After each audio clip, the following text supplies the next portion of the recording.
Welcome to Truth Behind History. Today we are diving into the Black Plague, how a disease changed the world forever. Here is the fast roadmap for what you will get right now. We will map the web of late medieval trade that made cities rich and also made them vulnerable. We will look at how wartime taxation strained kingdoms before a single symptom appeared.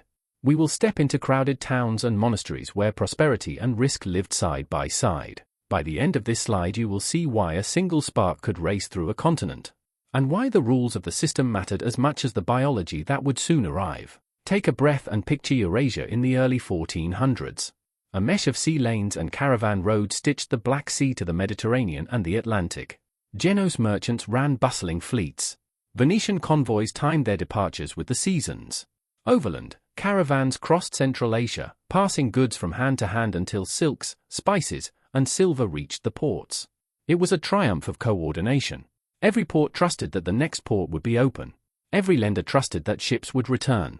The system rewarded speed, reliability, and credible promises. Now ask the uncomfortable question. When a network is built to move things quickly and predictably, what else can it move? That same efficiency that made fortunes can also carry danger. Not by conspiracy, simply by design. The more connected the graph, the more paths a problem can take. Medieval Europe had optimized for movement. Movement of grain, movement of cloth, movement of people. That was its superpower. It was also its weakness. Layer onto that an arms race among states. The 100 Years' War had already begun. Kings and councils were trying to fund campaigns, fortify borders, and pay soldiers. In good times, rulers relied on customs duties at the ports and tallies from towns and countryside. In bad times, they reached for extraordinary levies. Here is the key. A government whose revenues depend on continuous trade becomes very sensitive to shocks in that trade. If ships do not arrive, the treasury feels it. If towns empty, the tax base shrinks. Before plague enters the story, the fiscal system is already tight. Margins are thin. The stakes are high. Now look at the cities themselves. Town walls embrace dense neighborhoods of craftsmen and traders. Markets hum. Guilds regulate quality and training. Monasteries and parish churches anchor spiritual and social life. People live close. They work close. They worship close. Crowding is not a moral failing. It is the economic logic of opportunity. Proximity lowers transaction costs and accelerates information. Buyers find sellers. Apprentices find masters.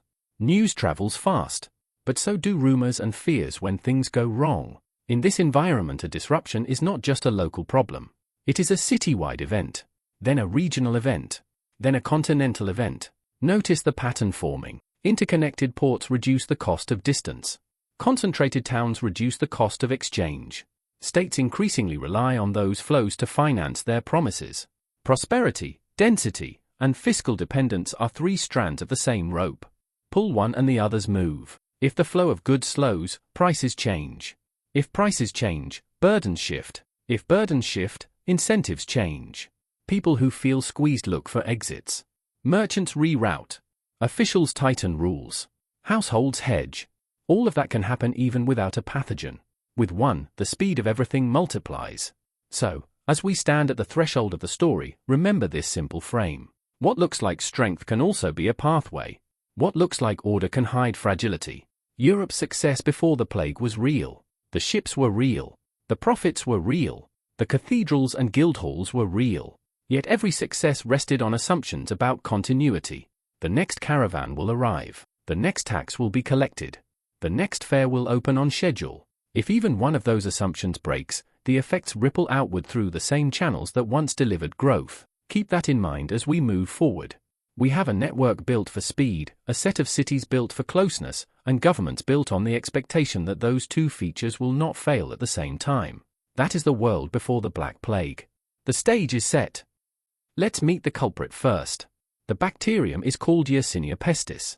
Tiny, invisible to the naked eye, and very good at hijacking intermediaries.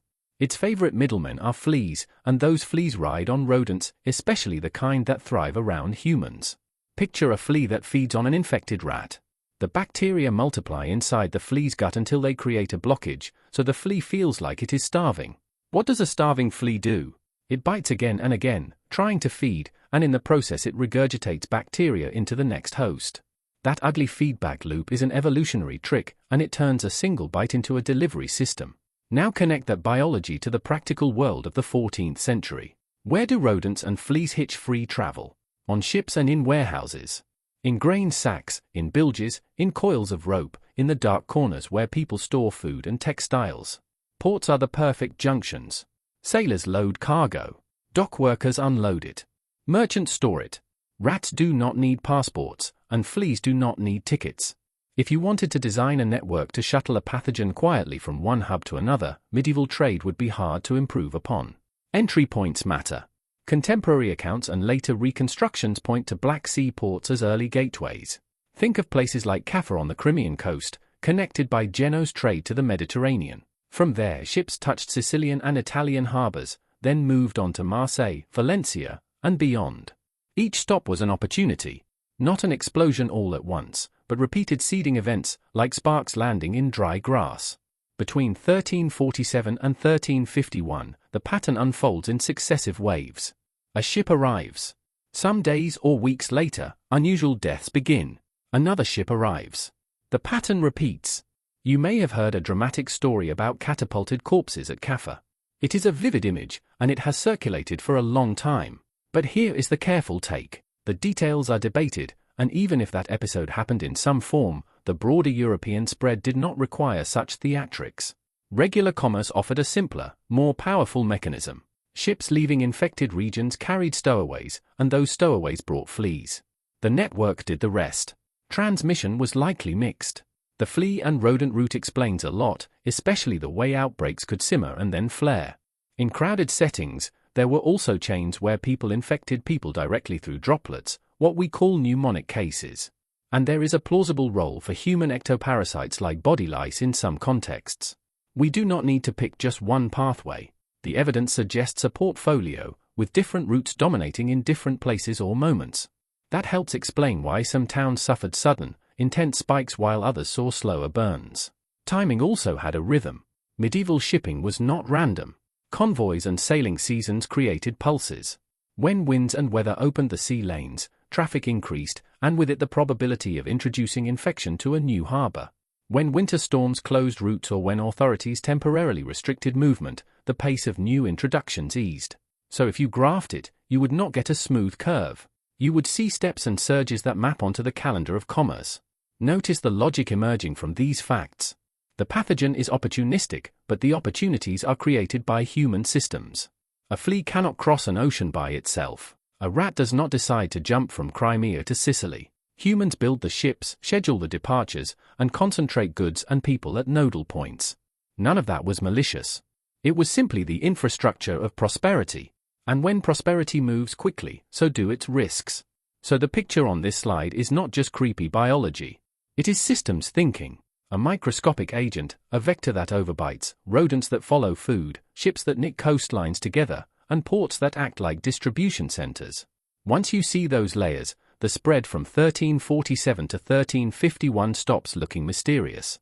It becomes the almost inevitable consequence of how the network was wired. Let's say the quiet number out loud. In the first wave between 1347 and 1351, Europe loses something like a quarter to perhaps half of its people. Not evenly, not neatly. A patchwork of towns and regions suffer differently. Some ports are hammered early. Some inland districts see a late burn. Some monasteries lose most of their brothers. Other houses, by chance and geography, endure. If you try to imagine it as a single statistic, your mind protects you. It turns millions of lives into a tidy percentage. Resist that comfort. This is parish bells at all hours. This is will writing and hurried burials. This is empty workshops with the tools still warm. How do we know any of this? Not from one perfect ledger, but from overlapping clues. Burial registers swell, then thin. Manorial court rolls go quiet because there are not enough tenants to summon. Bishops issue rapid-fire licenses to new clergy because the old ones are gone. In cities, the number of wills spikes and then dips, like a heartbeat that suddenly falters. Archaeology adds its own testimony with mass graves, laid hurriedly. None of these sources is complete, but together they outline a shape that is hard to mistake. The shock is not just death, it is the way death rearranges everything the living were balancing. Think about a medieval village like a finely tuned scale. On one pan sits land, tools, houses, and animals. On the other pan sits people, the hands that can work those assets. Before the plague, the people pan was heavy. Lots of hands, limited land. After the plague, the people pan rises. Fewer hands, the same fields, the same plows, the same looms. Immediately, the price of a person's time changes. Not because someone wrote a theory, but because the ratio changed out in the fields and streets. Scarce labor, abundant resources. The arithmetic flips. You can see that flip in small human ways. A widow inherits and suddenly she is in a position to negotiate a better tenancy. An apprentice finds there are 3 masters competing for his skill. A shepherd who once took whatever wage was offered now pauses and names a figure. Landlords stare at fallow strips and do mental math they have never had to do before. This is not utopia. It is stress.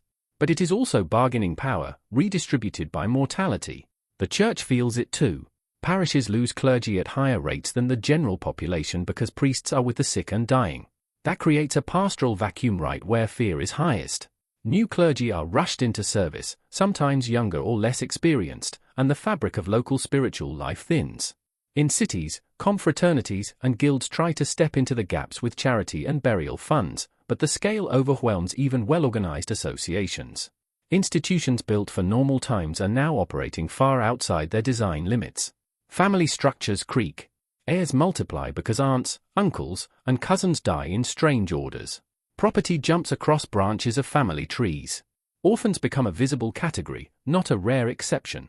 Guardianship courts have more work than they can handle. Some households collapse completely and their cottages stand empty, doors swinging on their hinges. Travelers in the following years will write about villages where nettles grow high in the lanes and roofs sag. That is not romantic decay. It is a supply-side story written in weeds. And yet, even in grief, adaptation begins. People move. They test new matches in the labor market. They postpone marriages or bring them forward. They change the crops they plant and the animals they keep. They experiment with what economists would call factor substitution, though they would have used plainer words. Fewer hands means pick tasks that need fewer hands. You can sense a slower, quieter pulse in the records after the peak, fewer baptisms, fewer new tenancies, fewer lawsuits. A smaller society takes smaller breaths. Do not mistake the wage and rent consequences for automatic prosperity. Higher real wages can coexist with fear, with the loss of mentors, with the breakdown of networks that once launched careers. Skills are not just individual, they are social, passed on at the bench and the loom. When masters die, lineages of technique are cut. Some are rebuilt. Some vanish. The demographic shock rearranges not only prices but also knowledge. There is also the geography of survival. Coastal hubs suffer early and concede inland routes. Some mountain valleys are spared the first blow and then face later waves. The sequence matters. Places that are hit later watch the earlier disasters and try local precautions. Sometimes that buys time. Sometimes it only delays the inevitable. The pattern you get is not a uniform grey cloud. It is a map of sparks and embers, bright in some clusters, dimmer in others, with the wind of mobility carrying them along trade and pilgrimage paths. Finally, notice the silence that follows a peak. In many places, the population does not bounce back quickly. Fewer children are born in the immediate years because there are fewer couples and because economic uncertainty encourages delay. The age pyramid tilts. That means fewer teenagers a decade later, fewer new households 2 decades later. Demography has momentum. The initial blow is a storm, the aftermath is the tide pulling back, changing the shoreline in slow motion. Hold this picture steady. A society thinned. A labor market suddenly tight. Institutions strained. Households rearranged. Fields and workshops waiting for hands that are no longer there. This is the hinge on which the next moves will turn. When scarcity shifts, incentives shift. And when incentives shift, people and authorities will respond in very different ways. Here is the uncomfortable arithmetic. When a population collapses, the cost of governing does not automatically shrink to match it. Fortresses still need garrisons. Roads still need patrols. Courts, councils, and clerks still need to function. If anything, the demand for order rises because fear and uncertainty are higher. But the tax base that feeds those institutions has just fallen through the floor. That is the bind European rulers faced in the late 1400s. Needs up. Revenues down. Now watch what that does to behavior. First, the revenue shock. Customs duties at ports fall when fewer ships arrive and less cargo moves. Town taxes fall when shops are shuttered and households vanish from the rolls. Manorial dues falter when tenancies fall vacant. Even church incomes slide because tithes are collected on harvests and people, not on ghosts. A medieval treasury is like a mill powered by a river. The river has suddenly dropped. You can shout at the wheel all you want, but it will not turn as fast. So governments reach for tools labeled extraordinary. Flat per person levies that are easy to count and quick to collect. Broader subsidies that touch groups previously exempt. New assessments that try to sweep in households that once slipped past. On parchment, these look clean. A simple rate applied across the realm. In practice, they collide with real lives. Imagine a craftsman who has lost 2 apprentices and half his clients. He is poorer in every way except on the tax commissioner's list, where he is still one person owing 1 unit. A flat charge is easy to administer. It is also blind to shock. Next comes enforcement. With fewer collectors and more gaps in the records, compliance becomes expensive.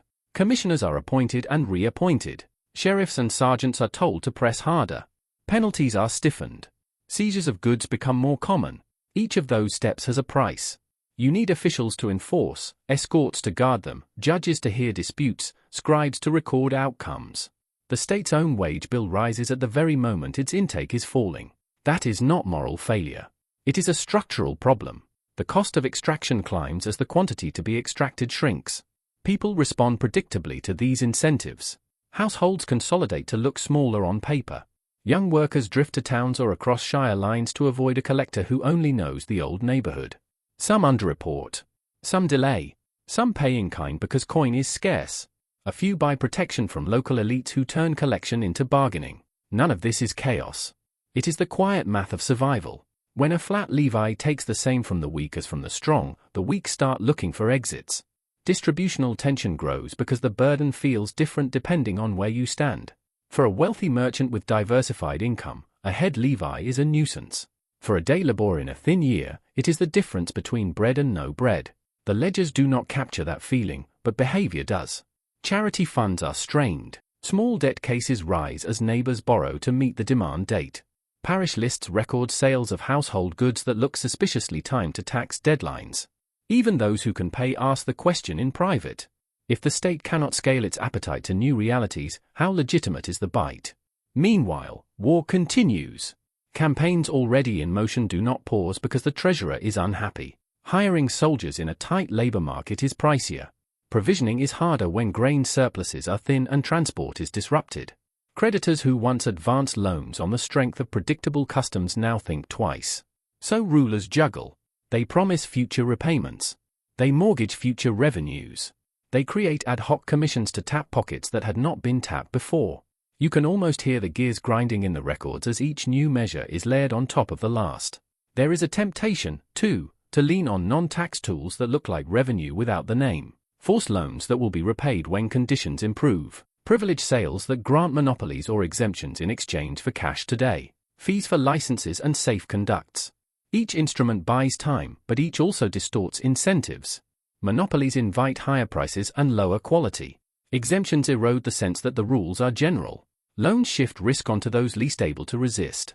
In a prosperous decade, these distortions might be absorbed. In a stressed decade, they accumulate. Notice the feedback loop. As enforcement tightens, evasion improves.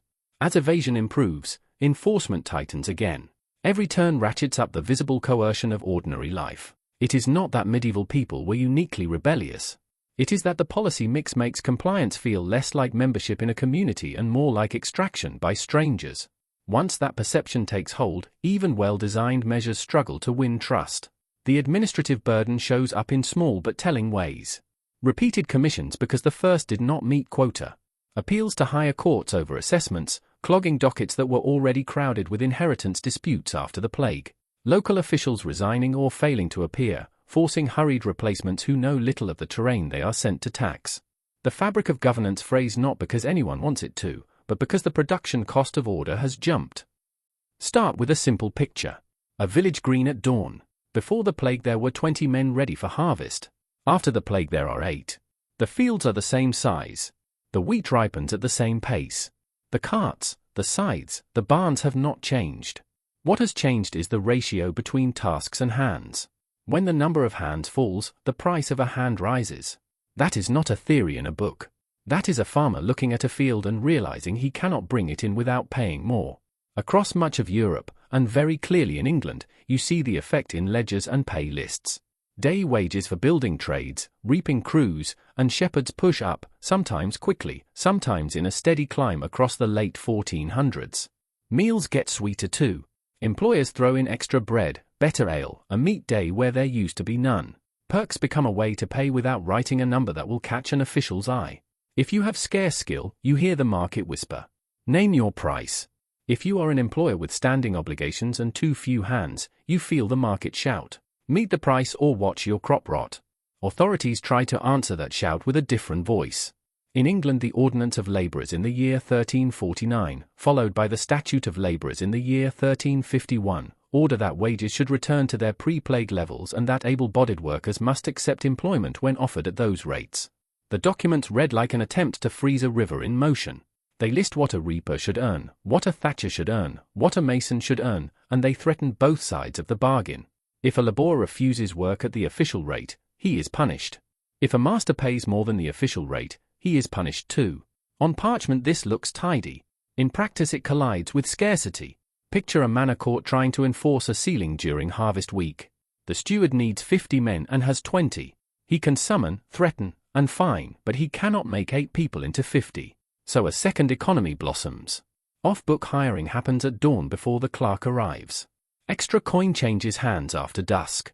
Payment in kind becomes camouflage. A landlord is seen to follow the letter of the statute while quietly bidding in the shadows. You cannot legislate away the opportunity cost of not bringing in a harvest. The controls also try to fix not just the wage, but the very terms of the relationship. The texts talk about servants who leave before their agreed term and about masters who poach another man's help. They try to anchor people to a pre-plague labour world of annual service and predictable rates. But the market has moved. Shorter terms look better to workers who now have options. Piecework looks better to masters who want output more than hours. The law keeps pointing to yesterday while the incentives keep pointing to today. Litigation tells the story in the margins. Dockets thicken with complaints about desertion, overpayment, and refusal to serve at the stated rate. Some cases stick. Many do not. Justices of labours are appointed to make examples, and they do.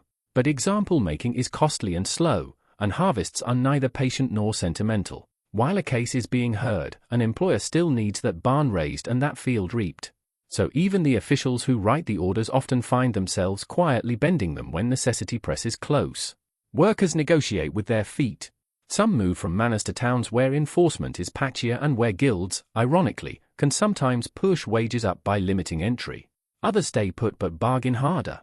A shepherd points at 3 empty cottages and says, "Pay me more or your flock will go to seed." A carpenter looks at a half-finished bridge and says, "Pay me more or the river crossing stays dangerous through winter."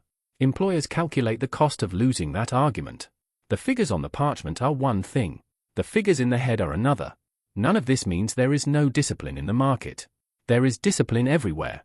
If an employer overpays wildly, his accounts bleed and his rivals take his tenants.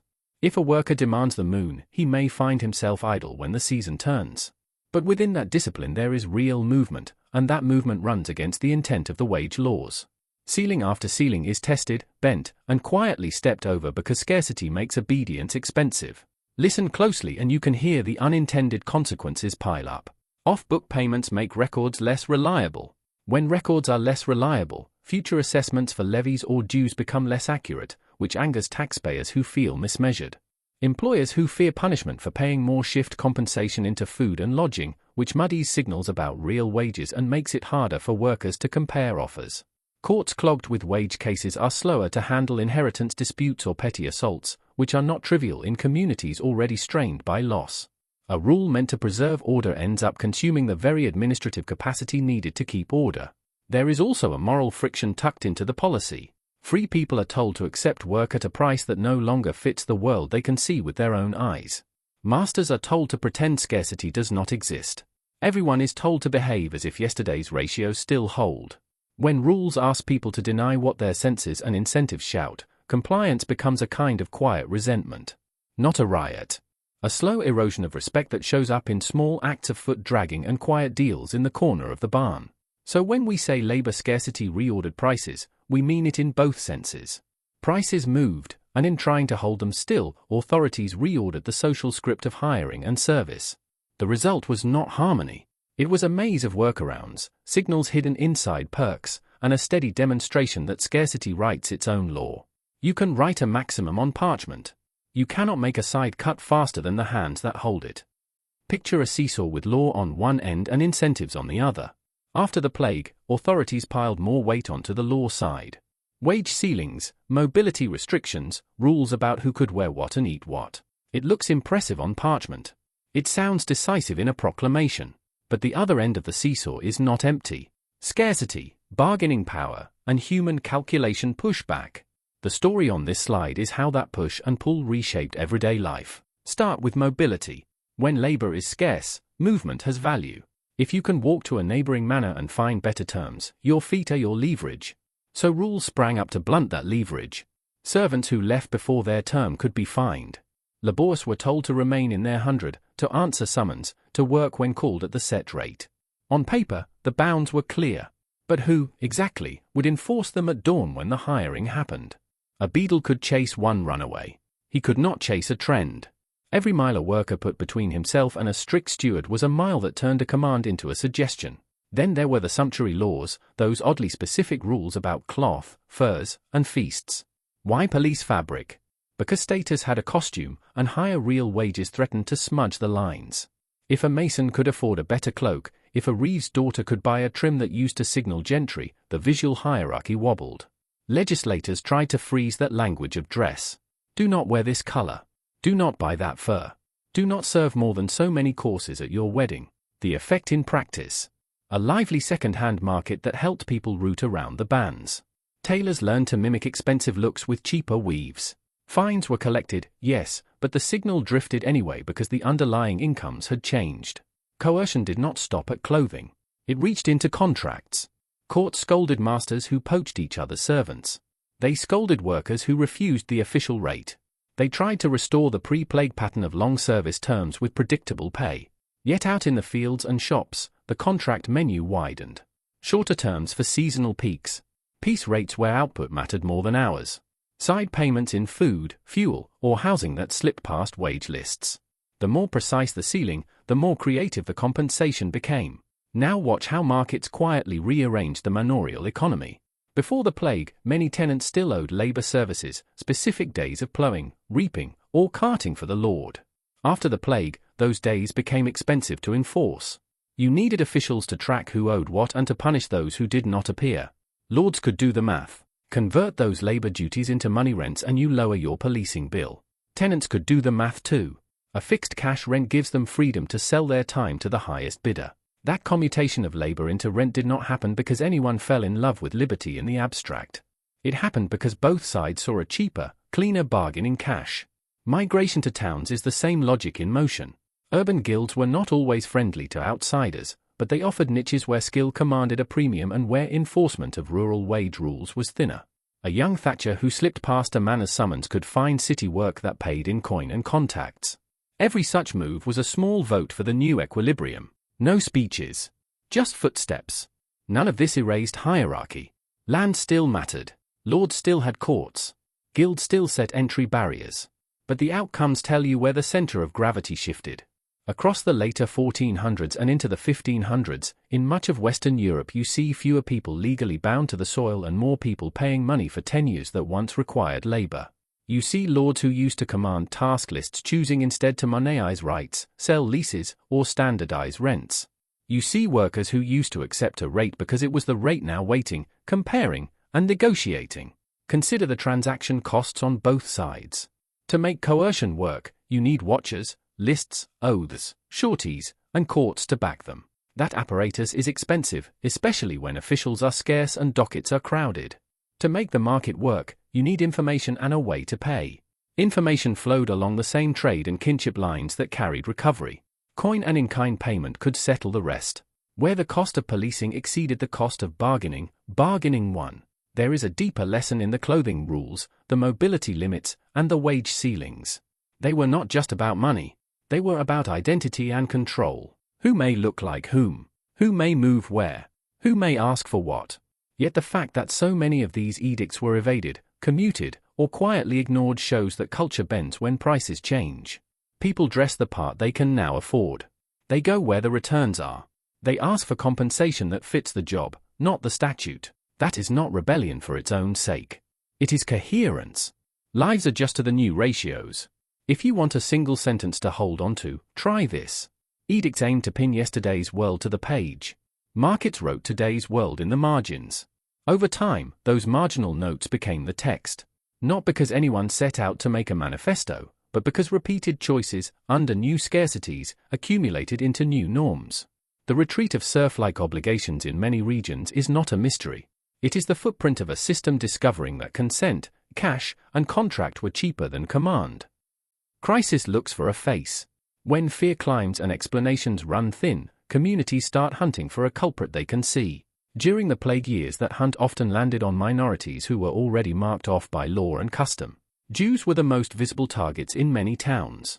Accusations spread that wells had been poisoned, that secret powders had been tossed into cisterns, that a hidden conspiracy coordinated deaths across borders.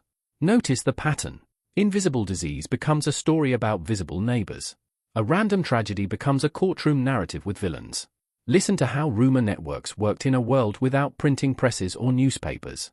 A whisper at the market. A shouted tale at the city gate. A confession wrung under torture in one town becomes a traveling template for the next. Each step simplifies. There is a plot, it is directed, and if we remove the plotters, the dying will stop. It is a powerful promise because it offers agency. Do something, and the horror ends. But the promise is false. And because it is false, the violence that follows does not cure anything. It only adds another layer of harm. Take Strasbourg in the year 1349 as a sharp example. City authorities had earlier promised protection. Then politics shifted. A new council allied with guilds reversed course, rounded up the Jewish community, and carried out a mass killing. Debts owed to Jews were cancelled. Property was seized. The pattern is uncomfortable but important. When violence pays some bills and clears some ledgers, the temptation to rationalize it as justice grows. Law bends, then snaps, under the weight of fiscal convenience and popular anger. The church at the center issued defenses in some cases. Papal statements argued there was no evidence that Jews had caused the plague and threatened excommunication for attackers. On parchment, that is a clear, centralized rebuke. But out in the cities, local power decided outcomes. Councils, guilds, and neighborhood coalitions often went their own way. That gap between proclamation and practice is a diagnostic sign of institutional failure. When guarantees of protection collapse at the first hard test, people learn something grim about what their rights are worth. Jews were not the only targets. Lepers, foreigners, and even traveling penitential groups were accused in different regions at different moments. Flagellant processions, intended as public repentance, sometimes catalyzed violence when crowds were already raw. The logic repeats. If suffering has a human author, then punishing the supposed author should restore order. What disappears in that logic is evidence. And what withers is the expectation that force should answer to law. Look closely at the incentives behind the moral language. City treasuries under strain see a chance to confiscate assets. Debtors see a chance to erase obligations.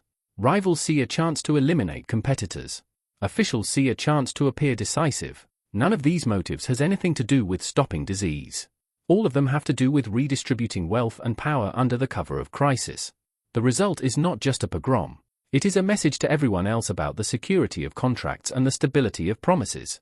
If a charter of protection can be torn up on a cold morning, what is any charter worth on a warm one? There are places that resisted.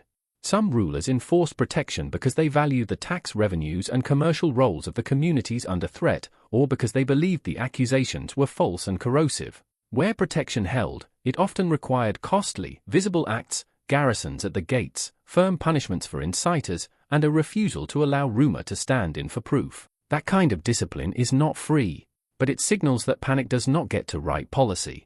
So what is this slide really showing us? First, that persecution in a pandemic is not a medieval quirk. It is a recurring human temptation to trade explanation for a target. Second, that when institutions permit targeted violence, they do not just fail a minority. They degrade the legal fabric that protects everyone. Third, that economic incentives can quietly fuel moral collapses. Cancelling debts and seizing goods may solve a balance sheet today while corroding trust for years. Hold the moral question up to the light. In a world gone suddenly dangerous, what is the duty of law? to pick a side and deliver catharsis, or to cool the room and insist that accusations must meet evidence. Societies that chose the second path did not suffer less from the disease, but they did suffer less from themselves. That distinction matters. Because when the sickness lifts, people must still live together, trade together, and trust that tomorrow's disagreements will be settled by rules, not by fire. When fear is everywhere, there are two easy options. Slam the gates and stop everything, or deny the danger and hope for the best. The most interesting medieval answer did neither. It tried to keep trade moving while lowering risk. That is where quarantine and lazarettos enter the story. Start on the Adriatic, in Ragusa, in the late 1300s. The city council sees the pattern. Ships and caravans bring wealth. They also bring uncertainty. So they write a rule that sounds simple but changes the game. If you are arriving from a place with known infection, you do not walk straight into the city. You wait in isolation outside the walls for a set period, supplied but separated. Time becomes a filter, not a moral judgment, not a panic closure, a rule that uses the clock to let symptoms reveal themselves. In an age with no microscopes, that is clever. It turns ignorance into a protocol. Now follow the idea to Venice in the early 1500s and onward. The lagoon is a web of water, docks, and islands. Venetians formalized the practice by building designated spaces for isolation and care, the lazarettos. Imagine a self-contained holding area just offshore where people, goods, and even letters can be processed with caution. Boats tie up there. Health officers inspect. Suspect cargo is aired, fumigated, or held. Patients are treated apart from the crowded city. The lazaretto is not a fortress. It is a buffer that allows commerce to keep breathing while risk is managed at arm's length. Here is the key design choice. Venice does not rely on improvisation at the quay. It creates offices and officers whose job is health surveillance tied to maritime traffic. Regular people know the steps. Captains know the steps. Dock workers know the steps. Predictability reduces panic. And because the rules are predictable, merchants can price the delays. A week held in quarantine becomes a cost of doing business, not a death sentence for the deal. That makes compliance possible without a garrison on every pier. Competition among ports spreads the model. If your rival port can reassure buyers with a reputation for smart health rules, you do not want to be the risky alternative. So cities begin demanding proof of where a ship has been and what it has carried. Think of those documents as early bills of health, a paper trail that lets one harbor trust another harbor's process. The paper does not kill bacteria, but it coordinates behavior across distance. That is the point. A network that once moved pathogens now starts moving information about risk. Notice how narrowness beats blunt force here. The rule targets entry points where contagion is most likely, instead of policing every alley in the city. It focuses on flows rather than trying to reconstruct every contact after the fact. It uses geography to buy time. An island outside the walls is a practical laboratory where you can watch and wait without shutting the city down. That alignment of incentives matters. Merchants who need the port to function and residents who need the market to open both see value in a system that keeps the door ajar while screening what comes through it. There is also a cultural shift tucked inside the bureaucracy. Health stops being only a private or charitable matter and becomes a public responsibility tied to trade governance. Not a moral drama about blame, but an administrative problem about procedures. That sounds dry, until you remember the alternative. Rumor trials and scapegoats on one side, blanket closures and starvation on the other. A staffed lazaretto with rules is the middle path that keeps the city alive. Do not romanticize it. Quarantine could be harsh. Isolation is lonely. Delays are expensive. Mistakes happened. But measured against the tools available, it is a striking example of institutional learning. Port by port, the practices become more standardized. Inspect, record, isolate, release. The sequence is simple enough to be copied and robust enough to handle stress. And because it is copied, trust can travel with the ship's papers, allowing distant buyers and sellers to believe that their partners are playing by recognizable rules. So when you picture medieval public health, do not see only candles and prayers. See clipboards before clipboards existed. See a dock official counting days. See a warehouse with doors that only open when the waiting period ends. See a city that wants to stay open to the world, and invents a way to do it that is neither hysteria nor denial. That is quarantine. That is the lazaretto. A rule-bound answer to an invisible threat that treats time and space as tools. Look down at a medieval field from a bird's-eye view. Before the plague, you see long stripes of open field arable, shoulder to shoulder, with peasants walking narrow ridges between the strips. After the plague, some of those stripes go quiet. A few turn rough and tufted. Then, on the edges, you start seeing sheep. Why sheep? Because pasture is a low hands, steady output strategy in a world suddenly short on hands. You do not need teams of reapers to bring in grass. You need fences, a flock, and a shepherd who knows the land. When labor becomes scarce and wages rise, people pick work that asks less of each body. That choice shows up in unexpected places. In lakebed sediments, the pollen record shifts. There is less cereal pollen from grains, more pollen from shrubs and trees as fallow strips widen, and, in some regions, more indicators of meadow plants favored by grazing. Archaeologists see it too. Marginal plots on hill slopes go out of use. Villages that were barely viable even before the plague empty and never refill. It is not abandonment from despair. It is optimization. If you cannot staff every acre, you keep the best acres in production and let the least efficient return to scrub. Nature starts to stitch a light green patch over the brown of arable. Follow the animals and you find a second pattern. Woolen hides travel well and store well. In a Europe crisscrossed by merchants, that matters. A smaller population can still produce a tradable surplus if it chooses goods that do not spoil in a week. So landlords and tenants alike eye flocks as a way to turn land into coin with fewer bargaining headaches at harvest time. A flock can walk itself to market. A bale of wool does not demand overtime pay when the weather turns. Tenants quietly gain leverage in this landscape. Picture a lord staring at a ledger of vacant holdings. Every empty strip is foregone rent. A tenant who can bring a flock, maintain hedges, and pay in cash becomes more valuable than a dozen half-compliant labor services used to be. Terms soften. Entry fines are negotiated. Long obligations are commuted into simpler, more predictable payments. Instead of being told which week to reap on the domain, a tenant offers a fixed rent and a promise to keep boundaries sound. That trade of labor for money is not just a legal tweak. It is a retooling of the entire calendar of rural life. You can hear the new bargaining in the language people start to use. Less talk about boon works owed to the Lord's field. More talk about leases for named parcels and about responsibilities for fences, ditches, and drainage. A shepherd who once took orders now presents a proposal. I will keep 200 head on the common and your meadow, rotate them through, and deliver so many fleeces by Michaelmas, with rent due on the same day every year. The Lord no longer needs to organize 50 laborers for 3 frantic weeks. He needs to judge a smaller number of contracts. Lower policing, clearer cash flow. Mobility becomes a tool for ordinary people, not just an emergency exit. A young worker who sees pasture wages rise in the next county moves. A smallholder with strong sons and weak soil strikes a deal to take over a better plot a few miles away. Seasonal migration to towns picks up because the countryside no longer demands as many peak hands at harvest. People start to stitch together mixed strategies. A winter in the city learning a trade. A summer hired to oversee a flock on wages that feel high compared to the old days. That flexibility is not a proclamation. It is a series of small choices made possible by loosened obligations and a labor market that needs you more than you need any one master. Land itself is repurposed like a workshop shifting product lines.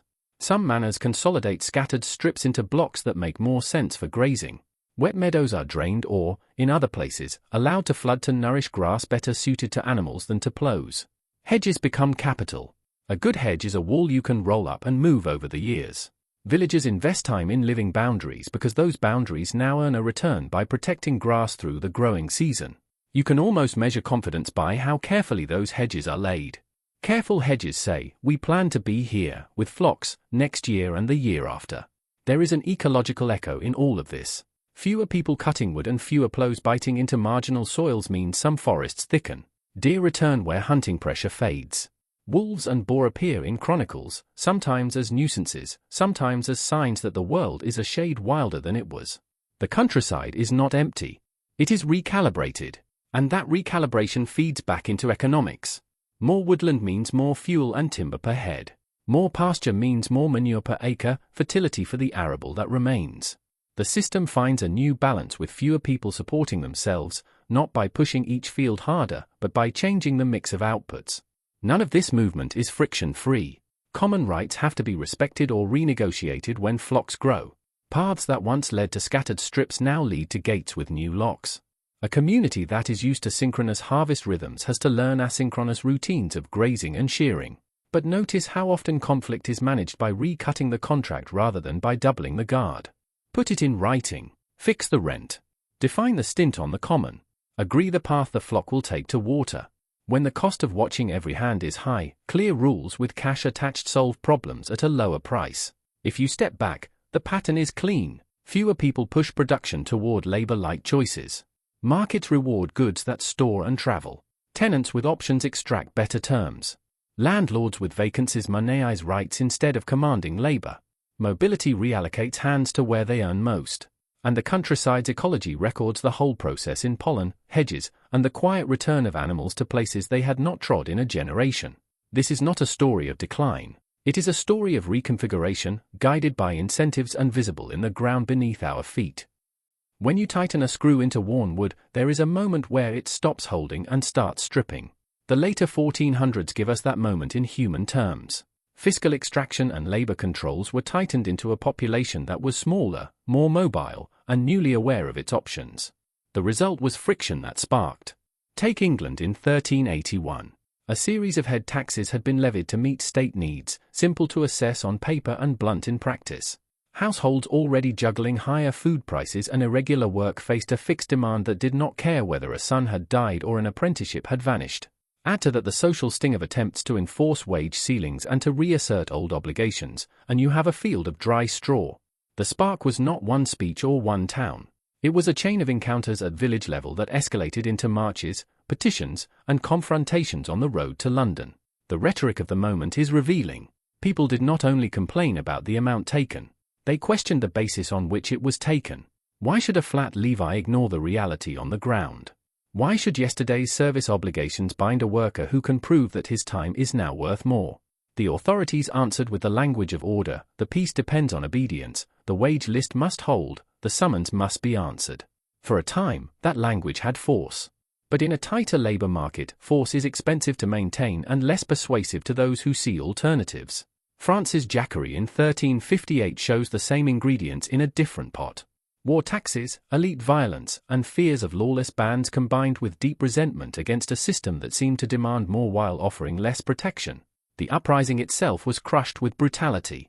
Yet notice what the very existence of the disturbance tells us about expectations.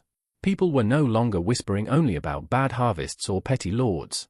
They were naming systemic strains and testing whether collective action could reset terms. Repression after these uprisings was real. Leaders were executed. Towns were fined. Charters were reaffirmed with stern language. Yet the longer arc is not captured by the sentences handed down in a single summer. In the years that follow, the labor market kept shifting toward contracts, cash rents, and negotiated terms. Why? Because the cost of insisting on the older script stayed high, and the cost of striking new bargains stayed lower. Even those who denounced the revolts in public sometimes adopted quieter accommodations in private. A policy can win on the scaffold and lose in the accounts. Focus on bargaining because that is where the new equilibrium formed. Poll taxes that were simple to count proved costly to collect, so assessors learned to compromise or saw their lists shrink as people moved or disappeared into households that looked smaller on paper. Wage ceilings that read well in statutes were evaded by timing, perks, and piece rates. Obligations to labor on a lord's domain were converted into money rents that could be planned for and paid. Each such conversion reduced the need for coercion the next season. Iteration did the work ideology could not. There is a discipline to these adjustments that does not require slogans. If a lord refuses to deal and his fields lie unworked, he loses income and status. If a tenant overreaches and cannot deliver, he loses his holding or his reputation. If a council sets levies so high that market's empty, it will discover that an empty market collects nothing at all. These are not romantic checks and balances. They are pressures that channel behavior toward arrangements that can be sustained with fewer sheriffs and fewer writs. So what did the revolts accomplish? Not the immediate programs their participants might have imagined, and not the moral victories their opponents claimed either. They revealed where the timber was too rotten to take another turn of the screw. They signaled that extracting more with the same tools had rising costs. And they accelerated the search for alternatives that matched the new facts of scarcity and mobility. In that sense, the uprisings and the suppressions are both chapters in the same book, a book about how rules are renegotiated when the world shifts under everyone's feet. Hold that thought. Revolt and repression are the loud scenes.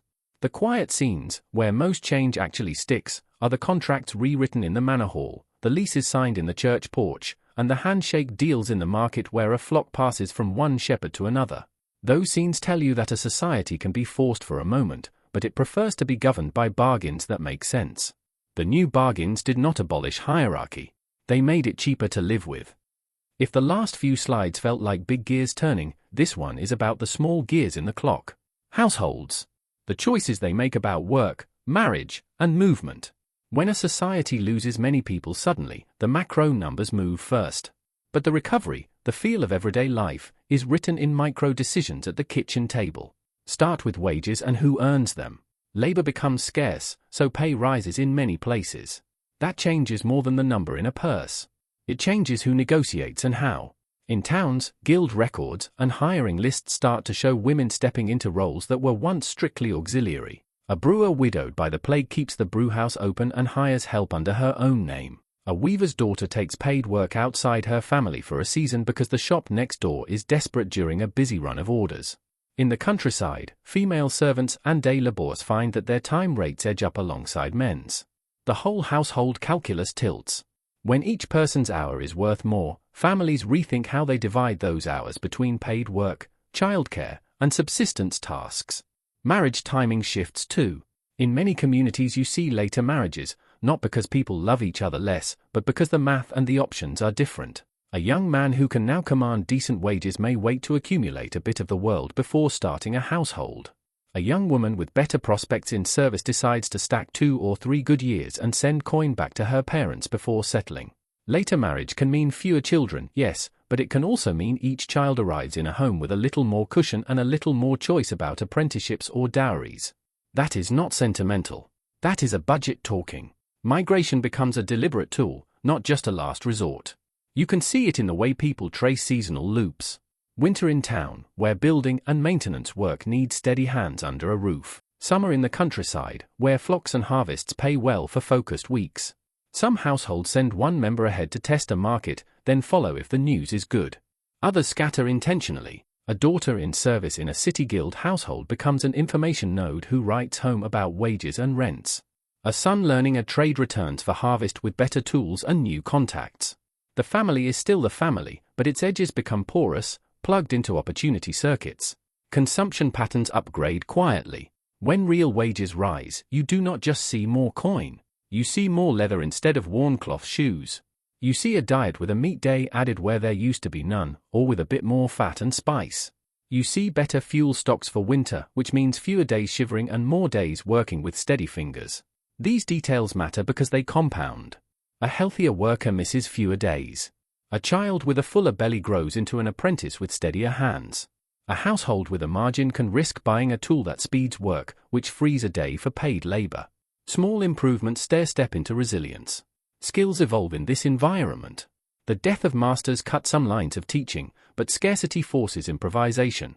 If you are the only surviving smith within 3 villages, you will take a chance on training a promising helper who might have been turned away before. If a town's bakers are overworked, they will pay to standardize processes and share tricks that used to be guarded. In the records, this looks like normal life continuing. Behind the lines, it is a shift from rigid inheritance of roles to a wider pool of trainees. The new skill map is messier, but in the short run it gets the jobs done. Contracts become micro safety nets. Earlier we talked about commutation of labor services into cash rents at the manorial level. Inside households, you see analogous moves. A servant's contract specifies not only wages but also fuel allotments and clothing. A shepherd's agreement includes winter fodder and a right to keep a few animals of his own on the common. These clauses are not charity. They are risk-sharing. If a bad season hits, the employer has a supply of labor that does not melt away at the first frost, and the worker has a baseline that keeps desperation at bay. Both sides buy a little predictability when so much else has been unpredictable. Do not imagine this as effortless uplift. There are losses and sharp edges. A widow who keeps the workshop open may also face guild scrutiny that her late husband did not. A young woman who migrates for work is safer with kin nearby but may not have kin. A family that delays marriage for economic reasons risks a gap in the next generation support network. Every choice has a shadow. What you can say is that the menu of choices is wider than it was. Agency expands at the margin, and margins are where real lives are lived. Household bargaining with landlords and employers becomes more confident. You can hear it in complaints and settlements. A tenant challenges an old custom that no longer fits the new reality. An employer tries to hold a servant to a term that no longer pays. The court sometimes sides with tradition, sometimes with the argument that makes practical sense in the new scarcity. Each ruling sets a precedent, and households notice. They test the edges again next season. Through that repetition, norms migrate. If you want one thread to pull through all of this, here it is. When the value of a person's time rises, dignity accrues to the person along with the wage. Not as a slogan. As a fact of bargaining, people with options are harder to order around. They are easier to invite into a deal. That shift does not abolish hierarchy. It does make hierarchy mind its manners. And in the quiet space opened by that new respect, you get the micro decisions that make a smaller society work: later marriages, smarter migrations, contracts that share risk, and skills that spread because someone finally had both the time and the leverage to learn and to teach. If you chart the centuries, the line tells a story. Imagine real wages from the year 1300 to 1500. First, a cliff as the population falls and labor becomes scarce. Then a ledge, a long plateau where pay and living standards sit higher than before, sometimes for generations. It is not a celebration.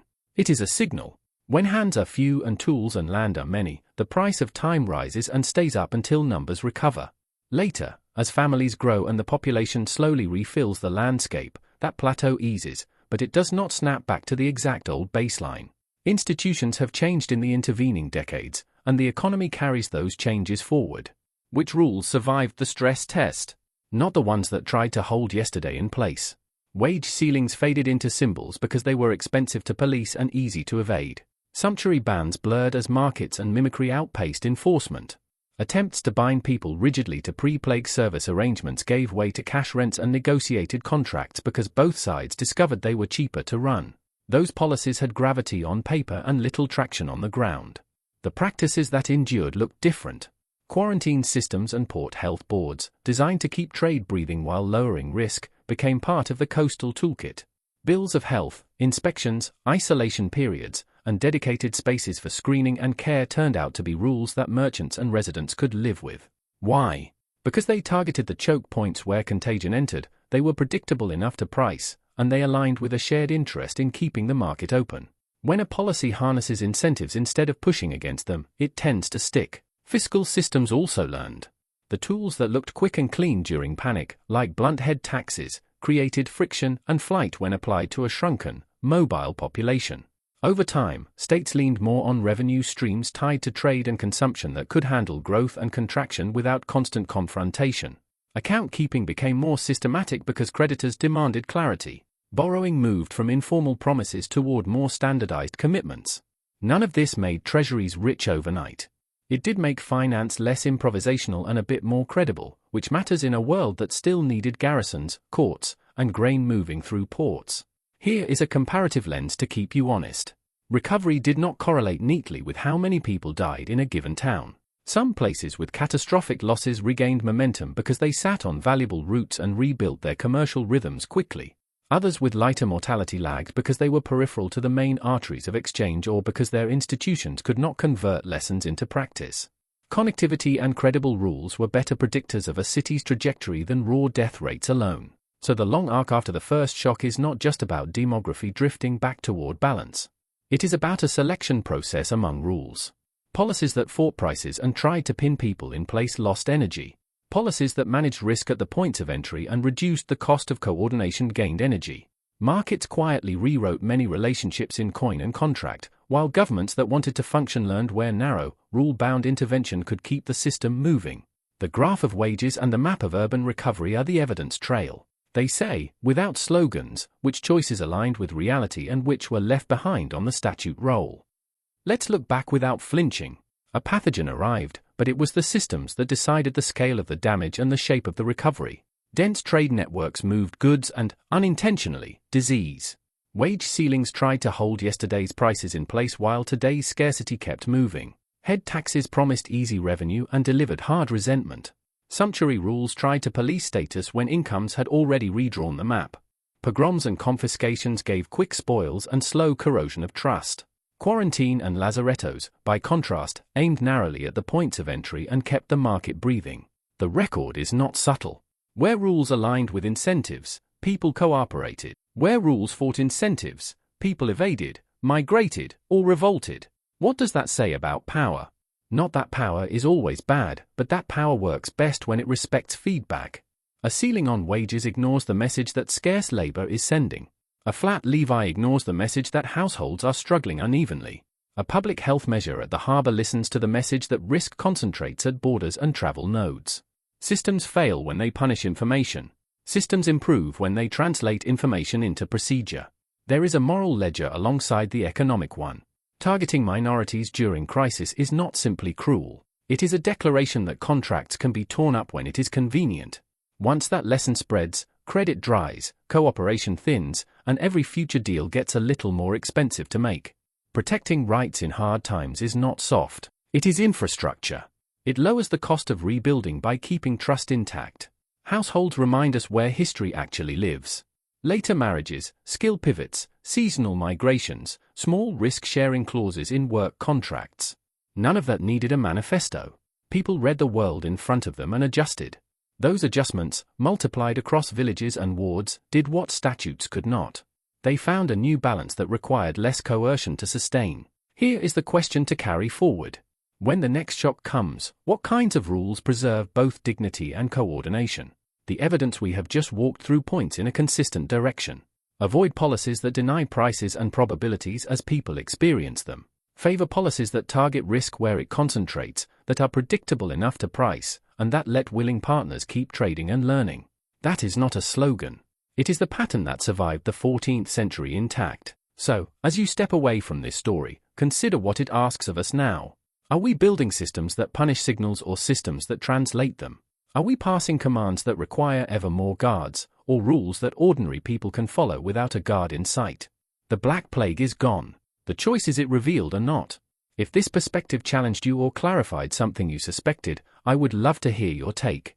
Like the video, drop a comment with the insight that surprised you most, and subscribe if you want more deep dives that put evidence before noise.